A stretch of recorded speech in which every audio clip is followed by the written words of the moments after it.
Hello, I'm Jacob. You are watching the Prepper's Bunker Outdoors.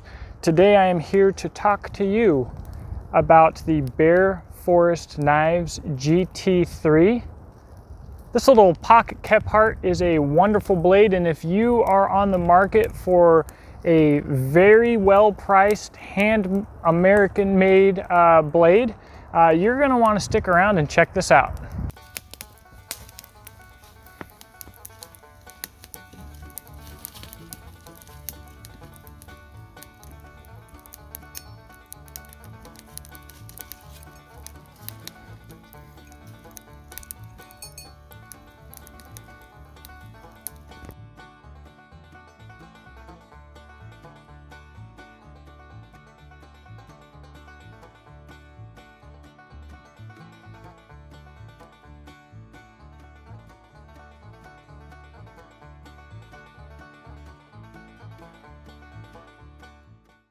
Now, if you're a long-time subscriber of this channel, you probably know that it's not very often that I do a long-term review.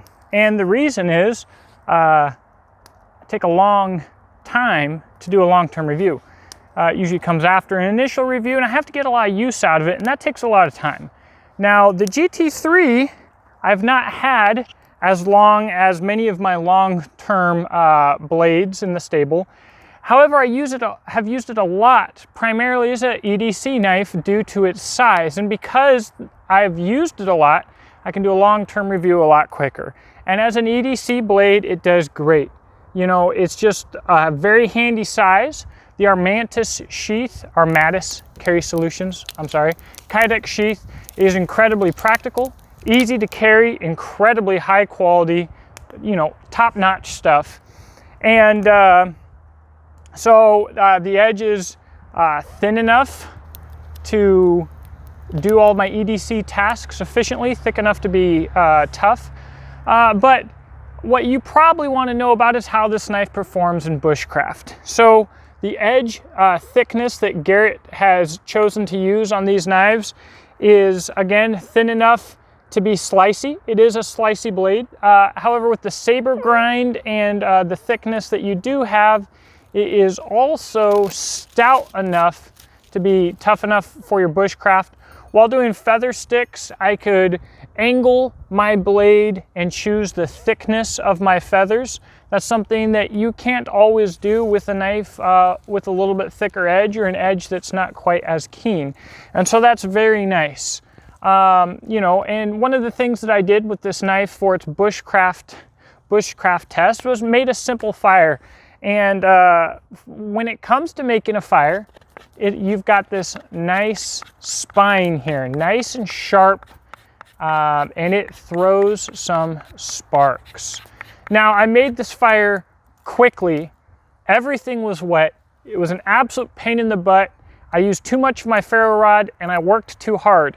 However, if I wasn't able to throw sparks like I was throwing, and if I wasn't able to use this spine for scraping like I was doing and getting the minimal stuff that I got together, I should have done more fire prep if I wanted it to be easier, especially with how wet it was. But if I hadn't had a knife that wanted to work with me, I just would have failed, and it would have pissed me off.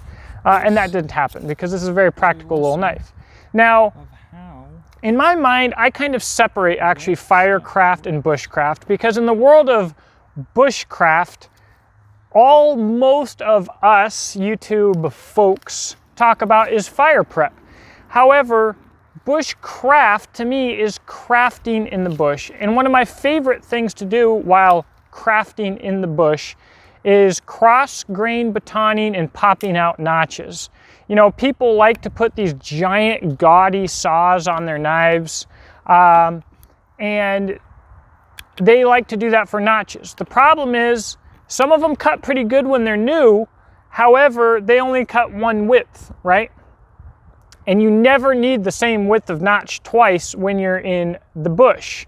And so when you consider the possibility of having to saw multiple cuts to make your notch, it's no longer efficient. And if I'm going to saw a log down before I pop a wedge out, I want it to be a thin cut so that I can use the wood to pry to pop that notch off. It's a big thick cut, you can't do that as well. So to me, having a tough enough edge to be able to pop a piece of wood out and a tough enough edge to cross grain baton for a bushcraft knife is important. And what that allowed me to do was I actually made the bridge that finally allowed me to span the gap to Mammoth Point. It's been something that we've needed to do with this bridge, and it's really kind of enabled us to do a lot of the things that we needed to do.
So I like my RCs. I didn't bushcraft the whole bridge. Someone's gonna get really pissy and be like, hey, I think I see some nails in there. Yes, you do see some nails in there.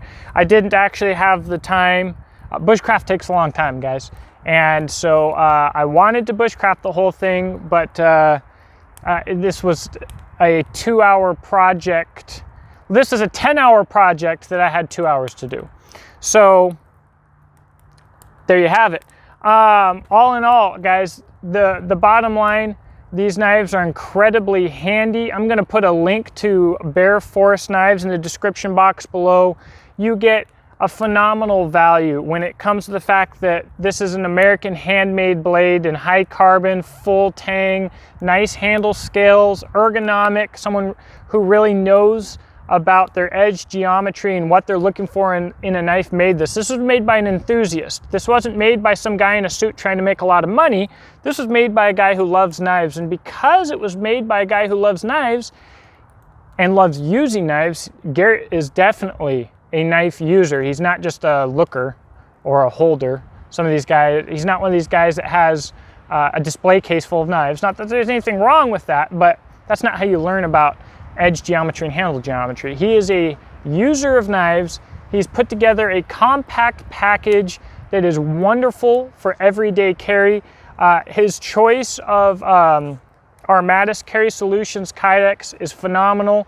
What you get in the package is very professional, and so you're getting a lot of value in this little blade. Let me know what you think, and heck, you can let Garrett know what you think as well in the description box below. I'll not only have his website, but we'll have his Instagram and Facebook and all of that stuff as well. And he's planning on making enough of these knives to be small scale production. If you're a longtime subscriber, you know that